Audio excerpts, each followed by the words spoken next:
I don't know whether to put the screen on the second screen like it is now or put it down where my laptop is where the camera is. Oh, got it. My eyes might go crazy on this, but You look great, man. It's you know, it invites discussions like, wow, what is that? right.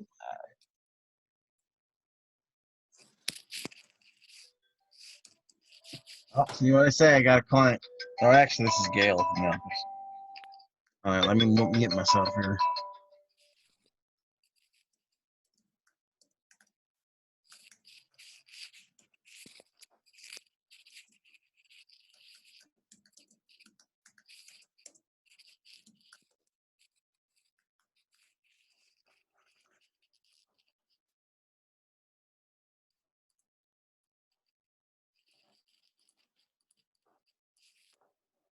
I have very many May birthdays.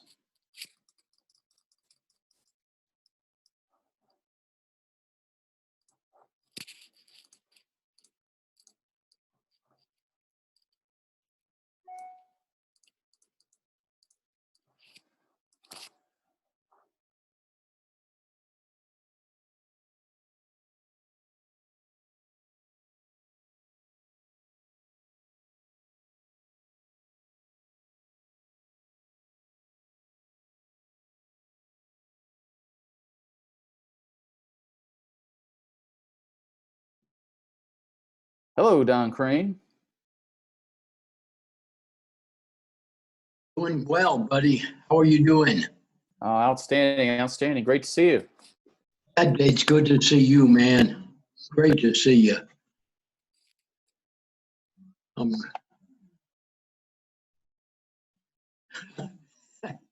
trying to get on.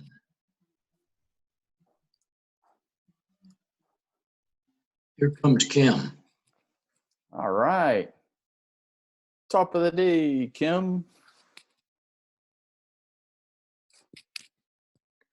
Hey, how are you? There you are. Yeah, doing well. Doing well. How about your own self? Very good, very good. Terrific. Trying to get situated here. All right. Are y'all up in the mountains? Yes, we're up in Hiawassee, loving it up here. Outstanding. Outstanding. And Eric is on board. Man, Eric, it's glad you're joining in, man. How's it going?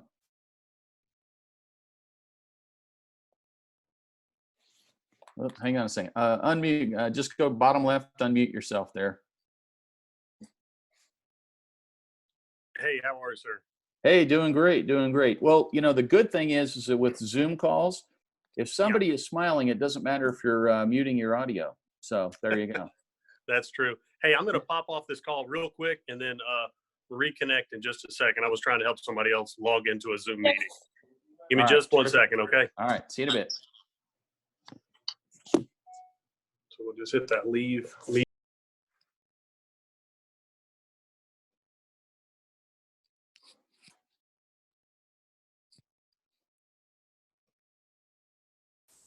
Yeah, down with ball. Now the home phone's ringing. So. Oh, got it. So being nosy here, whose cowboy hat is that back there hanging on the wall? It's yours. Awesome. Hey, is anybody binging anything on Netflix or who, you know, Zoo? I mean, anybody binging on anything like Longmire? I've already seen all Longmire like over a year ago. I finished all of it. Gosh, man, I'm on 6 and 6 right now, season 6, and man, it's just cool. Oh, I really enjoy that show. I don't know why, but I really do. It's almost like I don't know. I like it. We need to pick that back up. David liked it too. We enjoyed Longmire very much. I actually checked it last night to see if they had a new season available, but they don't. So do any of y'all know what ramps are? RAMPS? No. Kim and I went ramping yesterday up in North Carolina.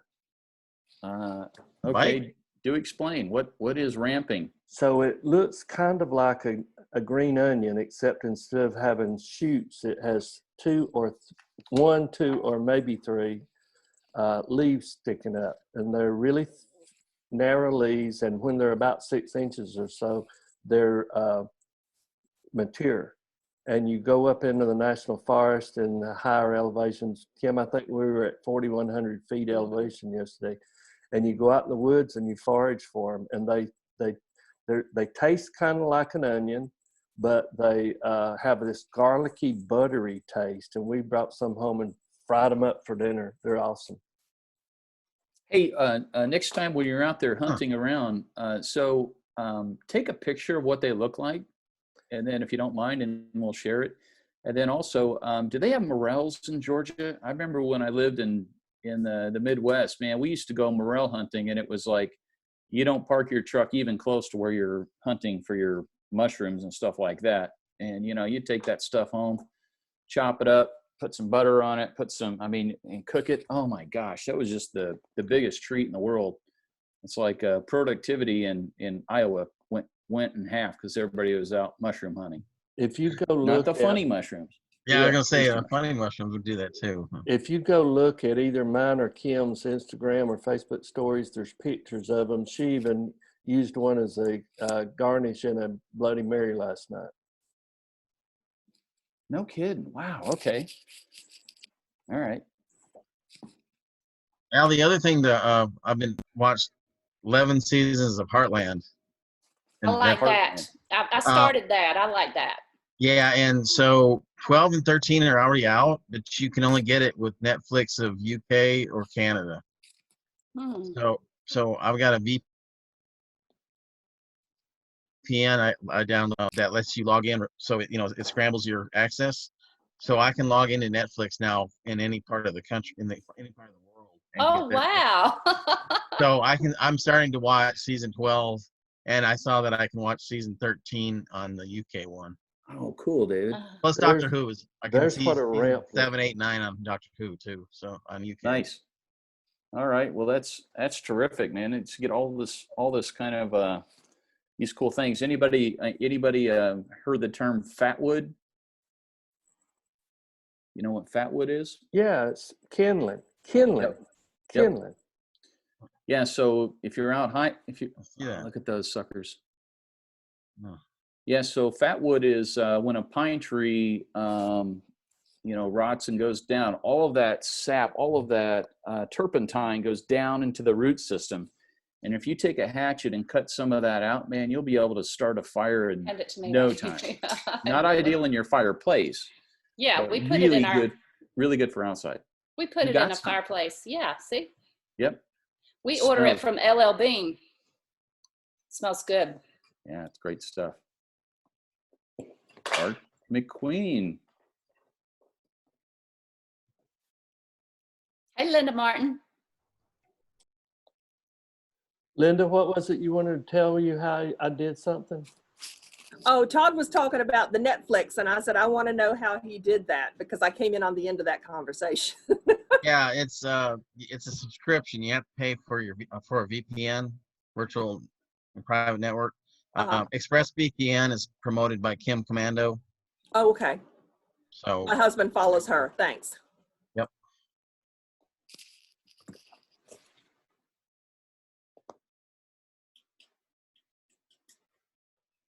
Excellent, Linda. It's great to have you. How are students at the elementary school at Sugar Hill Academy doing these days? They're doing well. We know of several of our families that are experiencing COVID right now because of the parents' jobs. We are seeing them as they come out to get meals and seeing the children as they come out to get meals. Teachers are on Zooms with them. Whenever we log in on a class, I try to make sure to take the first few minutes to do a check-in.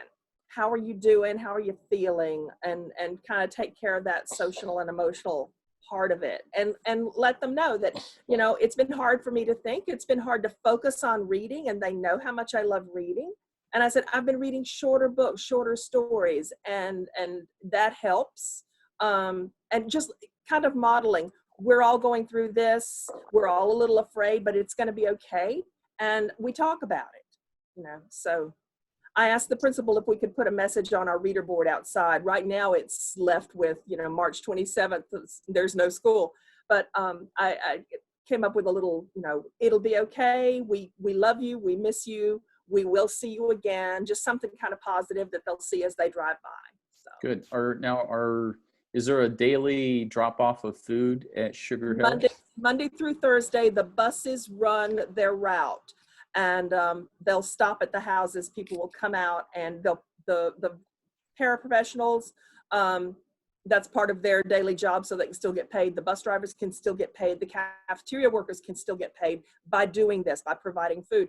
And they'll go put the bags out on the ground, then people come out of the house and so, and then we do double on Thursdays. There's Monday through Thursday delivery. There is a drive-through from 10 to 11 for people who can't make, who may not be home or miss the bus. We're working on next week, working on a plan to have parents come through and bring back books and the Chromebooks they have checked out and pick up the students' personal effects. Teachers are in this week. They're rotating through the different grade levels so that we don't have many people in the building at a time. We all take our temperature when we come in before we come into the building. And grade by grade, they're coming in this week to empty out their rooms and of the student materials. And then next week, a grade level at a time will come through and drop off the things they have of ours and pick up the things we have of theirs. Terrific. Terrific. Well, hey, let's kick it off. Governor Don's here with his background, Cinco de Mayo. David was at the beach earlier. Tina is leaping as always with excitement. And finally, we get to see Cam Reichley. Hey, there's Tina. All right, everyone. And so excited to see everyone as we begin. Lona's dialing in. So let's get started. So just as a courtesy here, let's remember to mute your audio if there might be some questions throughout our conversation and our presentations today. And so just throw those in on the chat. It looks like we've got some fun representation from here. We've had discussion. I guess I need to start Cinco de Mayo early. But we've had a lot of interesting discussions about binging, Heartland, a few other things on Netflix, Longmire. Sorry, I got to tell you one of my current ones about finished. But it's great to see everyone. So mute your audio. The chat box is out there, and we'll begin. With that, we'll kick off with our prayers. So if everybody would please stand, and we will have our invocation.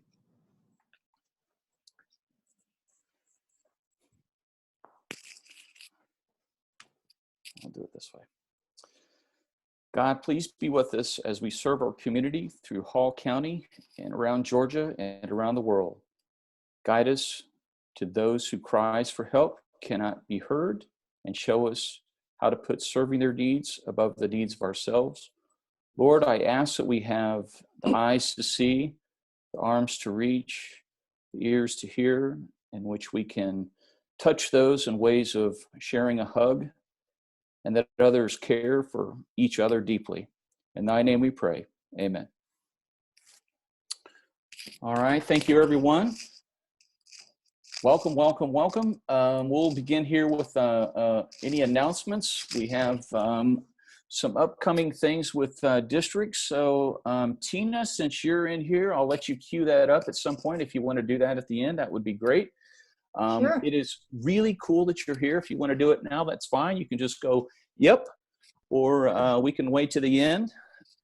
But we have some great things happening at the district level. You want to make your announcement now, Miss Tina? Sure. I was going to try to share my screen with the flyer, but that is not.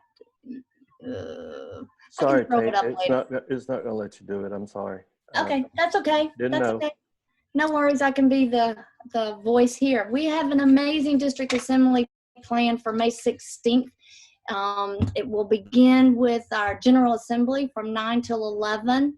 The doors open of opportunity open at 8:45.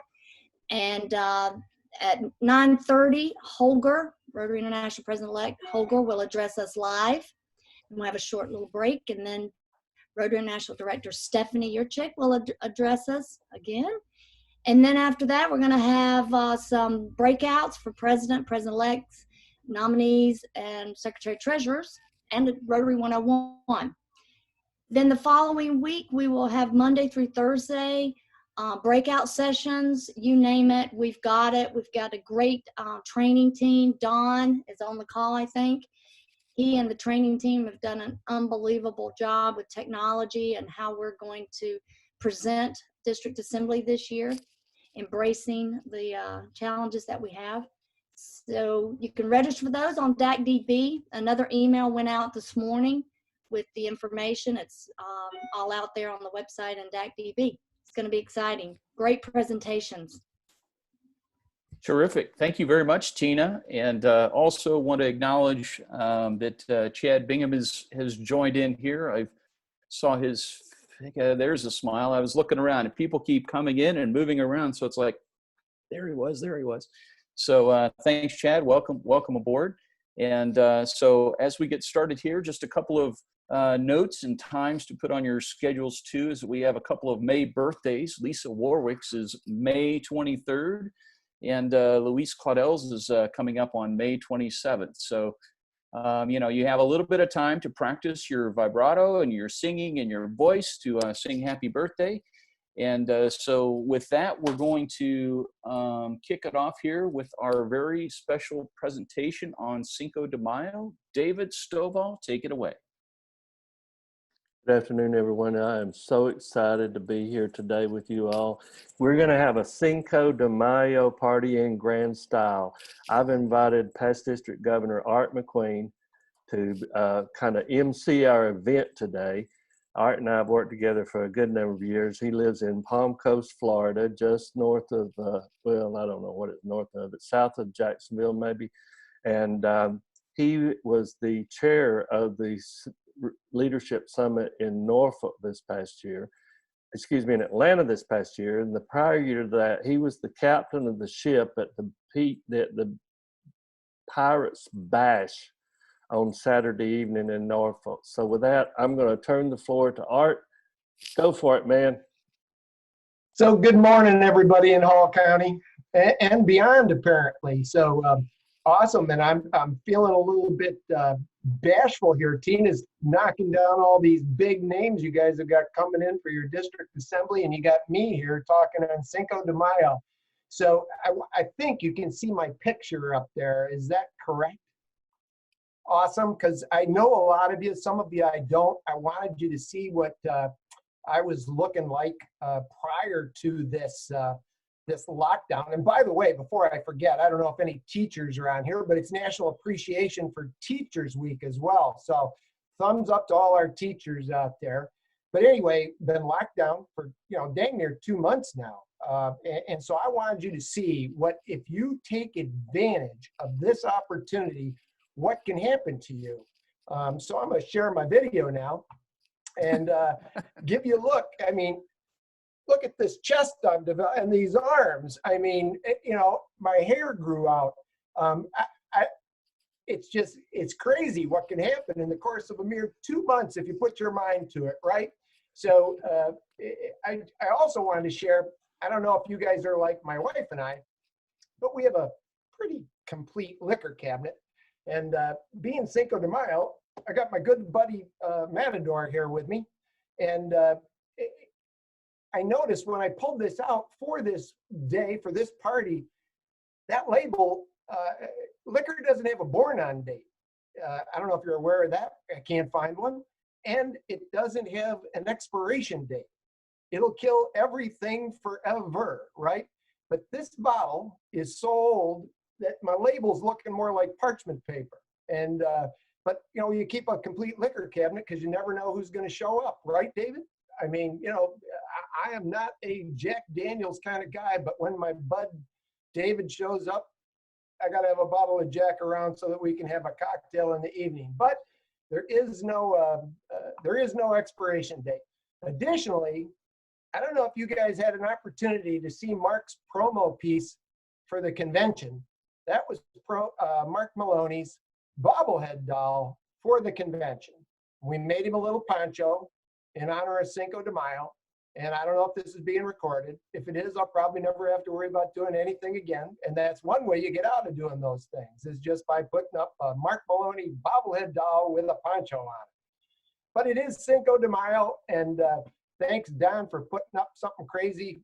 I found a little image myself there that I wanted to share. But of course, this is also a Rotary meeting this morning, and I just wanted to share a couple of things as we have a little bit of fun through this. It is a little wild out there. It is a little bit different. And if it's okay with you guys, I'm going back to my normal hairline here, which sadly hasn't grown out as rapidly as I had hoped. And I can give myself a haircut. The salons not being open hasn't really impacted me. But I think Don Crane is on the call. 87 years old, I understand. Don's making these meetings every week. Thank you for having your meetings. This is so awesome. You know, it doesn't happen in every club yet, sadly. We don't know how long we're going to be doing this. But it's awesome that Don gets to join us and your other members. So what's happening in this coronavirus thing, right? How many of you are familiar, and just show of hands, with the GPEI? The GPEI is the Global Polio Eradication Initiative. And it's kind of taken back burner right now, right? We're not really thinking about polio. But I want you all to be aware that those 5 organizations that are a member of that GPEI, which is UNICEF, WHO, CDC, the Bill and Melinda Gates Foundation, and Rotary, what we have developed over these many, many years of fighting polio is assisting in this battle against the coronavirus, where we still have teams on the ground, which is primarily Afghanistan and Pakistan and much of Africa and the Middle East. Those teams are able to assist those governments in showing them how to do contact tracing and how to chase down these various, pop-up cases. We started it with polio. You may not be aware of it, but if a case popped up on someplace in West Africa, and it didn't originate, or it didn't start there because West Africa has not had any polio, they can take the genetic makeup of that polio and determine where it came from. Then we dispatch vaccination teams to both those locations, not just that western part of Africa area, but also where it came from, so that we kill it on both sides. And that contact tracing and those lessons learned from the GPEI are extending into this battle with coronavirus. So the other aspect of that is that this is the worst kind of reminder we could have, right? That polio's a plane ride away. Now, the coronavirus transmits person to person, possibly air, the droplets that we all emit, whether it's a sneeze or a cough. Polio is transmitted in our wastewaters. It's transmitted when we go to the bathroom in areas of the world that do not have great sanitation. And then that water that's used not only for waste, but for laundry, for cooking, for drinking, and that's how polio spreads. That's how we know where polio is. This one's different. We're having to learn a lot of lessons in how to contact trace this, how to make it go away. And we don't know when that's going to happen. We're going to have a virtual convention pretty soon. I hope you're all going to be there. It's going to be awesome, and it's going to be different. And Tina's having a virtual district assembly coming up. I can tell you that we just had ours. Normally, our district assembly attracts about 250 members. This year, doing it virtually, we had 345 unique logins. It gave an opportunity to those that sometimes can't make those events that they could make it. They could make it for the part they wanted. Maybe they worked on Saturdays normally, but they could still come in and they could do a breakout that was important to them if they couldn't stay for the entirety of the district assembly. These things do work. Are they perfect? No, because I miss my hugs. I miss my handshakes, all those things, the jokes in a group. We miss it all, but this is going to work. So what are you guys doing? I'm familiar with some of it. I know that the Georgia Mountain Food Bank benefited from the event we had in Atlanta, and I'm assuming it's benefiting from the Hall County Rotary Club and all the Rotary clubs in North Georgia and beyond. because it doesn't take a rocket science to watch the news and see how long the cars are lined up at the various food banks in order to get food. That's where we're really good, right? We can make these things happen. For your first responders, your healthcare workers, I think I know you've got someone that's very involved in the hospital on here. Linda, is it you? Shaking the head? No, it's not you. Sonia. Sonia has been keeping you up to date with your hospital system hi Sonia, keeping you up to date with the hospital system in the Gainesville area, North Georgia area. And apparently you guys found a way to help them. And it expanded beyond that by creating a little survival kit that keeps that mask that some of us that have to be engaged all day. My wife just retired from healthcare, that it's rubbing their face raw. And you came up with a little bit of a dang near that Band-Aid kit, right, that we throw in our wallet. You've created that for that surgical mask and the chafing that occurs from having to wear it all day. It's the little things. We are still people of action. We might be writing a check, but we do better when we make things happen. Our organization has been awesome since day one. I don't know how many of you are aware of it, but when the United Nations was formed, one of the last meetings was held in San Francisco. There were 800 delegates in attendance, 50 countries. And it was at the close of World War II. It was 1945, summer of 1945. You could only have 3 delegates in any given committee meeting. So 150 people. At times, over half of those 150 people were Rotarians. Not just from the United States, but from areas all over the world, because Rotarians were picked to serve on those committees. That's who we are. That's what we do. It's what we've always done. And it's what we'll do in this process, and we'll make it happen. It's not as easy to express it when we're doing this virtually and we're meeting online. Our club is doing some things with food. You can do what I have always termed a reverse global grant right now. And I don't want to steal Don or Tina's thunder that may be coming up in the next few days as you have your district assembly.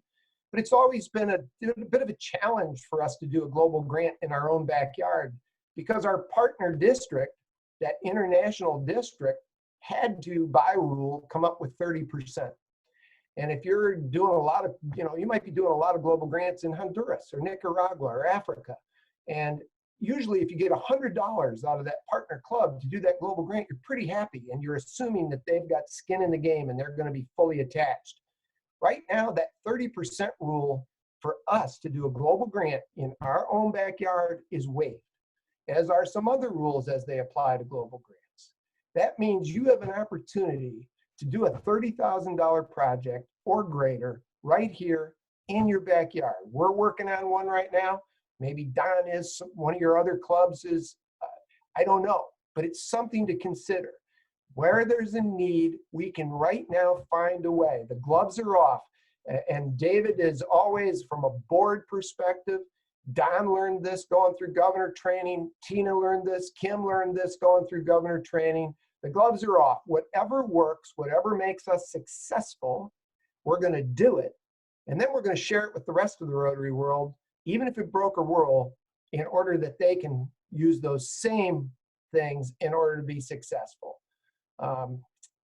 This is one way. We don't want to lose members because they didn't have an opportunity to be in partnership with you and to do great things in their community. So people of action, we need to be more active than we ever have before. One thing I've learned about our virtual meetings is the shorter you speak, the better off you are. So I'm more than happy to answer any questions that you might have, or share a Cinco De Mayo toast with you. Whatever the case, and that's not water, so I got to be really careful when I do that. Whatever you want to do on this Cinco de Mayo and Teacher Appreciation Week. So, any questions? Too much information? Not enough? Kim Waters raised her hand. You guys even raised your hands. Yes, Art. So when you said the global grant talked about $30,000, I think sometimes that makes people think, oh, we can't do that kind of project. I think that maybe folks may not understand that that can start with as little as, I want to say, just off the top of my head, something like $5,000 club money by the time you match it with the World Fund and get the matches and so forth. Isn't that, am I thinking along the right lines of the number there? Because I can't calculate all that in my head that quickly. Well, the club portion is very dependent on the district. So I'll not step into what you guys require of a club. There has to be $15,000 World Fund in there. That's the only given. So club funds and individual funds are matched 50 cents on the dollar, and district designated funds are matched dollar for dollar. So if you're, for instance, if your district had no such rule that a club had to participate, or for instance, if it was a district global grant, 15,000 of district designated funds matched 1-for-1, and you've got a $30,000 project.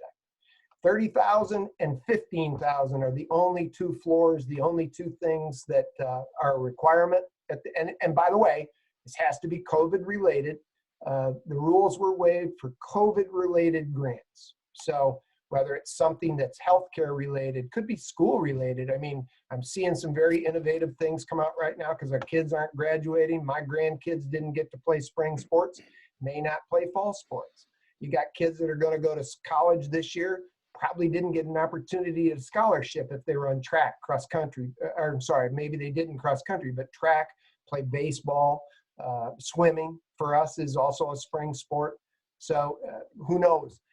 There's lots of opportunities there for whether it's healthcare, food, health, maternal and child health, education.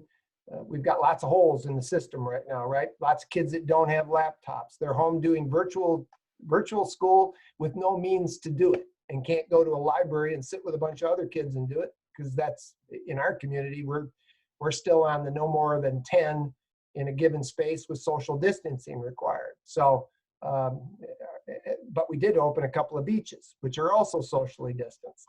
So, which if you've seen any of the video of the madness that always goes on in Florida, no one much paid attention, and it looked like we imported a couple of states worth of people in order to hit some of our beaches, and hopefully we won't feel the pain of that. But it's tough, and I get it. But does that answer the question, Kim? It does. It does. I just wanted to put that idea out there because maybe our club can do some brainstorming on needs in our community, and we've got a great community of local clubs we partner with, and could very likely raise the portion we needed to raise for the match if we just need to brainstorm about the area community needs. The needs, yeah, I still got to do a needs assessment. Al, I saw your hand go up. How are you? Hey, I'm doing great, Art. Thanks for joining us. So I need you to put your science sombrero on for just a second.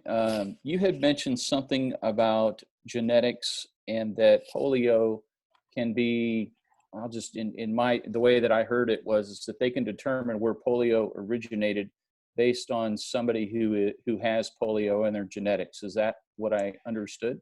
Not on someone that has it. So if we get a case that comes up someplace, they can actually trace where it came from, Al. That's my understanding of the science in that. And it's because that makeup of that genetic makeup of that polio virus is a little bit different, or contains elements of the environment that it came from.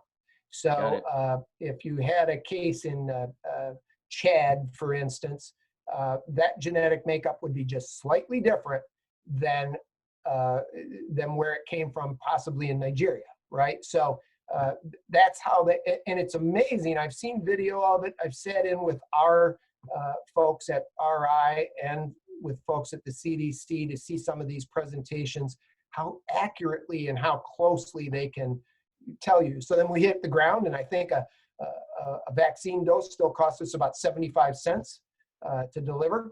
And well, all in actually 75 cents. And you just re-inoculate everybody, all the kids in that area.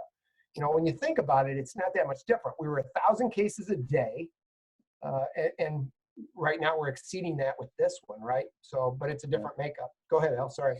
So, okay, so stepping forward with the COVID virus, and it's interesting you mentioned this because of our program that we have next week. So we'll have help us with some good questions to ask our guests. So the similar genetic work that was done with polio, that's going to lend to some help with this particular virus? I can't, not a scientist, didn't spend the night in a Holiday Inn Express, but you know, the lessons learned, particularly from what I understand on the contact tracing and how to set up these, we were very involved. People are unaware, but we were very involved in the initial Ebola outbreak.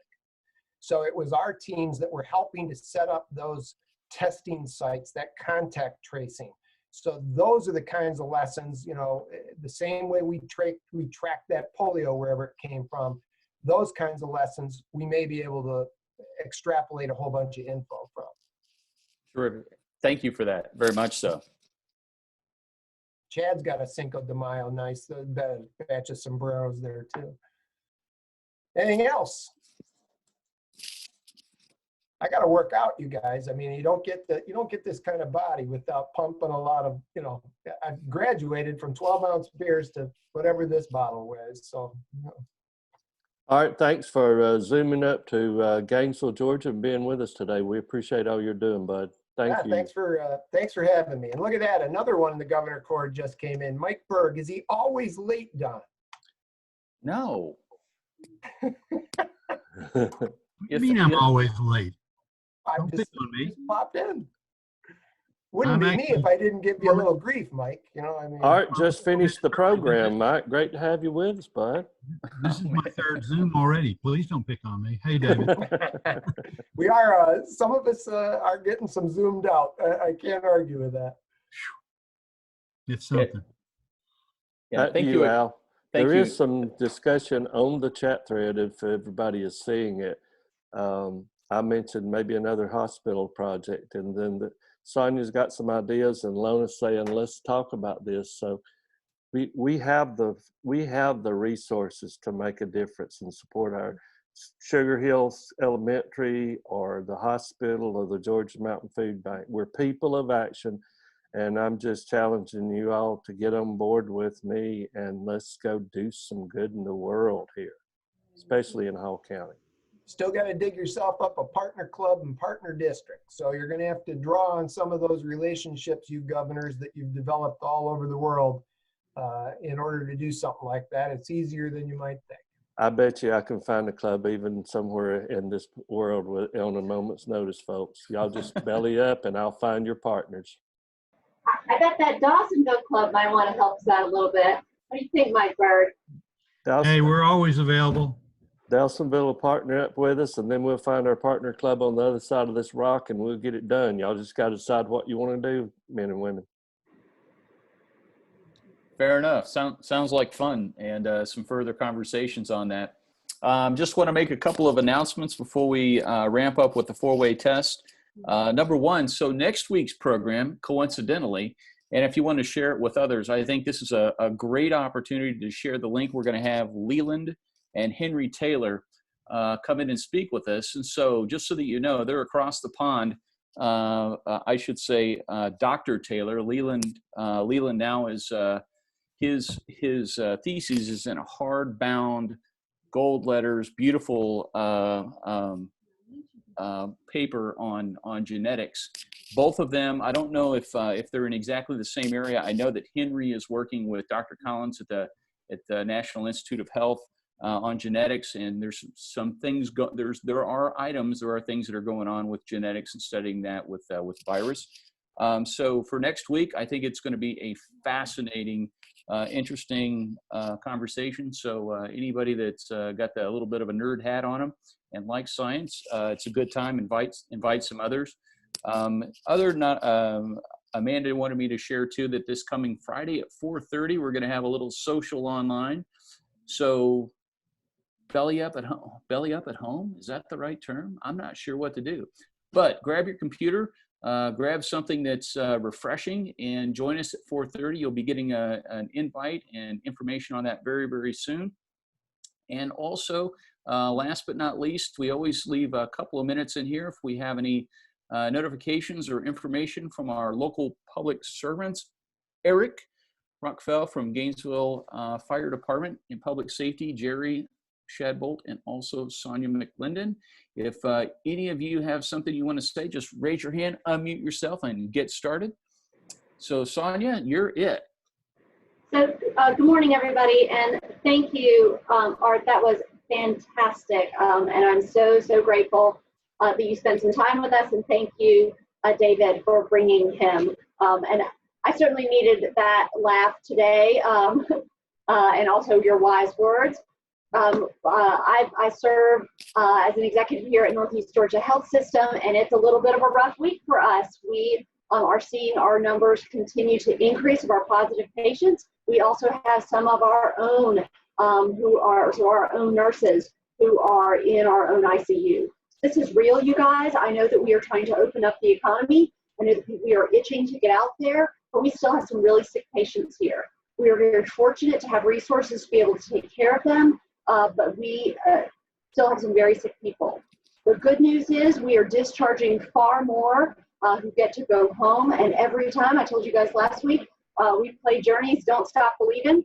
It has played 4 times since we've been on this call. So as of today, we have discharged 368 patients who went home healthy, but 45 had died in our health system. So again, it's very real. We have 135 active patients in the system between our med-surg and our ICUs, and 68 more that are in the hospital that we're waiting on results for. Our ventilator capacity is at 39%, so we're still really good as far as resources go. We are waiting on a mobile ICU coming from the state. So you might have heard this morning that the governor was going to visit the one that's been installed in Albany. We expect that he'll come visit the one here in Gainesville in just a couple of weeks. It'll land on May 11th and be operational on May 17th or 18th. We have implemented temperature screening for everybody who comes in our doors. So if you come here for an appointment, we will we'll scan your temperature. We do that for every person that walks into our doors. It's just another layer of protection to make sure that everybody is healthy here. And that certainly is helping us help you. We are finding, and I'm sure you've been seeing this in any publication online, or if you read the newspapers, Gainesville is a hotspot. We are the 5th most densely affected county outside of Metro Atlanta. Much of that has to do with being the poultry capital of the world. Many of those folks work very closely together, and poultry production is still really ramped up. We are reaching out to the communities affected. Much of the Latino community is also very highly affected. We've been doing lots and lots of testing. We're very pleased that in our first pass of testing, 50% were positive. In our second pass, only about 28% of those were positive. So we're very pleased with those results. But still, I think there's an opportunity there. If we as a club want to participate, we do have some more opportunity to reach out into those affected communities. So lots and lots of stuff going on here in the health system. We're very pleased with the support that we've gotten. There are volunteer opportunities. So if you go online, if you look at any of our social media, or if you want to just reach out to me or to Jerry, we do have volunteer opportunities. Some of you who have missed being a volunteer, but you can come back and volunteer as a screener at any of our doors. You can wave that temperature wand and help us out. So reach out, and I'll be glad to answer any questions. And of course, Jerry is here as well. Sonia, there's a question on the chat. Did you get the extra help this week that was referenced in the Times on Friday? So we've been very fortunate. So we've had a couple different teams from the National Guard that has been helping us. We've also received help from the state, from the DMACC team. So we've had other physicians and nurses who've been coming to help us. So again, we are very fortunate here to be able to serve our community. So thanks Linda, and thank you, Linda, for wearing your hair in those pigtails and having your cat come across the screen. I mean, you just warmed my heart, lady. Terrific. Thank you, Sonia. Really appreciate your update. And I think, thank you for also sharing the number of people that got the Don't Stop Believing. And if it went off 3 times while we were on the call, that's uplifting. That really, I think that means a lot to everybody that's on, that's with us and that we can share within our community. Thanks, everybody. Just want to also thank you, Art, for joining us. Thank you, David, always for your help in getting us put together. Jerry, thank you for serving also at the Health Center, and all of our honored guests today. Look forward to our meeting next week at 11:30 with our special guest from England. And also remember, 4:30 we have our social that's coming up, and details to follow. So have a great day. Let's give a big wave out before we exit out. So Art, Al, before you go, the email for the Friday afternoon social will come out Thursday afternoon, end of day, so it'll be fresh in your inbox for Friday. Terrific. Thanks, David. The timing is really good. And I just remembered, we have the 4-way test. If you would just join, even though you're muted. If anybody has tried to do this on an open Zoom call, it's just really obnoxiously sounding, but I'll go ahead and lead out here of the things we think, say, or do. Is it the truth? Is it fair to all concerned? Will it build good and better friendships? Will it be beneficial to all concerned? And as Don Crane says, is it fun? Y'all have a great week. Stay safe, and we'll see you soon. So long. Thanks, Al. Thanks, everybody.